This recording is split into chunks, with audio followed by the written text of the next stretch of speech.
আর মাত্র কিছু সময় অপেক্ষা, আজ মধ্যরাতে ঢাকাসহ 9 জেলায় সর্বোচ্চ 60 কিলোমিটার বেগে বয়ে যাবে ঝোড়ো হাওয়া, সঙ্গে বজ্র বিদ্যুৎ সহ বৃষ্টির আশঙ্কা, এমনটাই জানিয়েছে বাংলাদেশ আবহাওয়া অধিদপ্তর।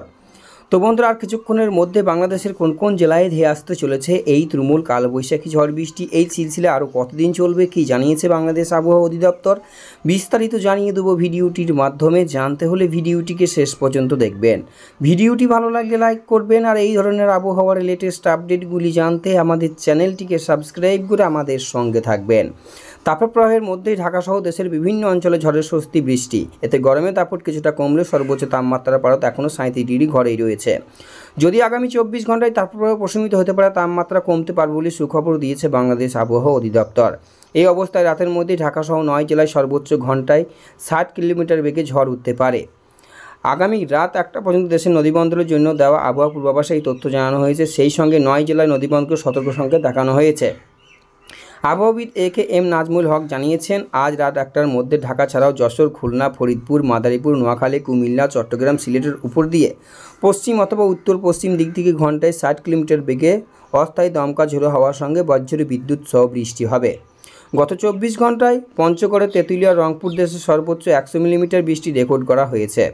পাশাপাশি এই সময়ে দিনাজপুরে 40 মিলিমিটার ছাড়াও নীলফামারীতে 31 মিলিমিটার, শরীয়তপুরে 30 মিলিমিটার এবং মাইজদীকোটে 29, নেত্রকোনায় 19, রাজারহাটে 18 মিলিমিটার দেশের বিভিন্ন অঞ্চলে বৃষ্টি রেকর্ড হয়েছে। এই অবস্থায় বর্ধিত 5 দিনে তাপমাত্রা বাড়তে পারবে বলে পূর্বাভাস জানিয়েছে বাংলাদেশ আবহাওয়া অধিদপ্তর। দক্ষিণবঙ্গে আবারও দুর্যোগের ইঙ্গিত, কলকাতা সহ রাজ্যের বেশ কয়েক জেলায় আগামী কয়েকদিন বজ্র বিদ্যুৎ সহ বৃষ্টির পূর্বাভাস মিলছে। হাওড়া, হুগলি, নদিয়া, মুর্শিদাবাদ 2, মেদিনীপুর 2, 24 পরগনায় ঘন্টায় 70 কিমি বেগে ঝড়ের আশঙ্কা করা হচ্ছে।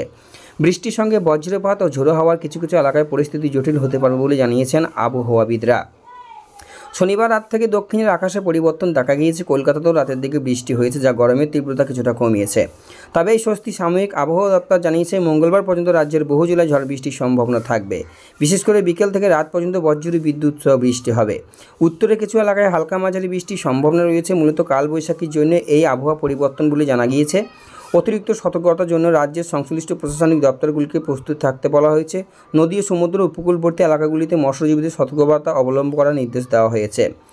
বিশেষজ্ঞরা বলছেন, দক্ষিণ পূর্ব বাতাসে জলীয় বাষ্পের পরিমাণ বৃদ্ধির কারণে বজ্রগর্ভ মেঘের সৃষ্টি হচ্ছে। এর প্রভাবেই ঝড় বৃষ্টি। গ্রামীণ এলাকাগুলিতে সম্ভাব্য ক্ষয়ক্ষতির আশঙ্কা থাকে, কৃষকদের সতর্ক থাকতে পরামর্শ দেওয়া হয়েছে। আগামী কয়েকদিন বাইরে বেরোলে সঙ্গে ছাতা রাখা বুদ্ধিমানের কাজ হবে। অপ্রয়োজনে ঝড়ের সময় বাইরে বেরোনো থেকে বিরত থাকার পরামর্শ দিয়েছে বিশেষজ্ঞরা। আবহাওয়াগত দক্ষিণবঙ্গবাসীকে কয়েকদিন জন্য ঝড় বৃষ্টির সাথে মানিয়ে নিতে হবে বলে জানিয়েছেন আলিপুর আবহাওয়া